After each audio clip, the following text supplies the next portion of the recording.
नमस्कार साथियों, मैं हूं doctor Kuldeep Sharma, consultant urologist, KG stone hospital, Ajmer. हम चर्चा करेंगे आज यूरेटर के स्टोन का मैनेजमेंट के बारे में। उससे पहले हम थोड़ा सा यूरेटर की आउटलाइन जानना चाहेंगे। यूरेटर के 3 मुख्य पार्ट होते हैं। लोअर यूरेटर वह पार्ट है जो कि यूरिनरी ब्लैडर के अंदर एंटर करता है और जिसकी ओपनिंग यूरिनरी ब्लैडर के अंदर होती है।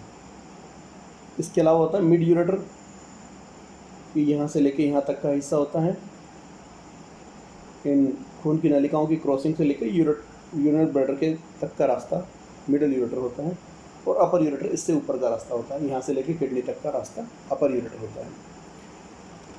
तो यूरिनरी ट्रैक्ट में अगर यूरेटर में स्टोन होता है, इसका मैनेजमेंट 2 मुख्य बातों पर निर्भर करता है।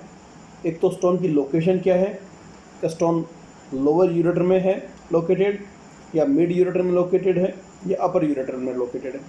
और दूसरा, इसकी ट्रांसवर्स डायरेक्शन में साइज़ क्या है स्टोन की। तो ये 2 मुख्य फैक्टर हैं जिस पे हम ये डिपेंड करता है कि इसका मेडिकल ट्रीटमेंट होगा या सर्जिकल ट्रीटमेंट होता है। तो कॉमन सेंस की बात है, जो स्टोन जितना नीचे होगा उतना आसानी से निकलने की संभावना होगी, जितना ऊपर होगा उसे पूरा रास्ता तय करना पड़ेगा और उतना ही मुश्किल होगा उसका निकलना। और दूसरी बात है, जो जितना स्टोन छोटा होगा वो आसानी से निकलेगा, जितना स्टोन बड़ा होगा उतना मुश्किल से निकलेगा। तो स्टडीज़ कहती हैं कि अगर लोअर यूरेटर में 6 mm तक का स्टोन होता है, उसके निकलने की संभावना 60% से भी ज़्यादा होती है। तो अधिकांश लोगों का वह दवाओं से निकल जाता है, लेकिन कुछ लोगों का एक्टिव इंटरवेंशन की आवश्यकता भी हो सकती है। इसी प्रकार से अगर ये 6 से 9 mm तक के बीच का स्टोन होता है, तो इसकी दवाओं से निकलने के चांसेस होते हैं 20-25% के आसपास। तो इसमें भी काफ़ी लोगों का दवाओं से पथरी निकल जाती है, लेकिन बाकी लोगों में सर्जिकल इंटरवेंशन की आवश्यकता भी होती है। अगर स्टोन 10 mm या इससे बड़ा है तो हाई चांसेस है कि दवाओं से ये नहीं निकलेगा, और ऐसे लोगों को रिकमेंडेशन होती है कि आप सर्जिकल इंटरवेंशन से निकलवा लें। इसी प्रकार से अगर इसी साइज़ का सिमिलर साइज़ का स्टोन अगर ऊपर लोकेटेड है, तो इसके निकलने की संभावनाएं उसी क्रम में कम होती जाएंगी। और अपर यूरेटर में अगर स्टोन लोकेटेड है तो हाई चांस है कि दवाओं से नहीं निकलेगा और हमें निकालना पड़ने की आवश्यकता रहेगी। तो दवाओं के ट्रीटमेंट के अलावा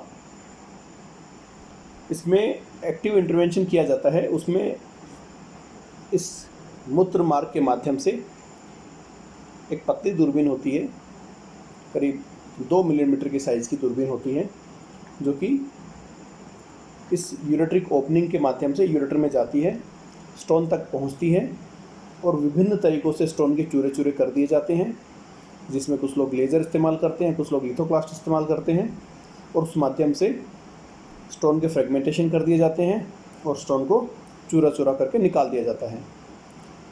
कुछ लोगों में